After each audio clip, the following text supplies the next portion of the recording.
وَلَنَبْلُوَنَّكُم بِشَيْءٍ مِّنَ الْخَوْفِ وَالْجُوعِ وَنَقْصٍ مِّنَ الْأَمْوَالِ وَالْأَنفُسِ وَالثَّمَرَاتِ ۗ وَبَشِّرِ الصَّابِرِينَ الَّذِينَ إِذَا أَصَابَتْهُم مُّصِيبَةٌ قَالُوا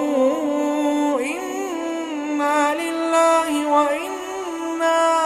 إِلَيْهِ رَاجِعُونَ أُولَٰئِكَ عَلَيْهِمْ صَلَوَاتٌ مِّن رَّبِّهِمْ وَرَحْمَةٌ وَأُولَٰئِكَ هُمُ الْمُهْتَدُونَ. إِنَّ الصَّفَا وَالْمَرْوَةَ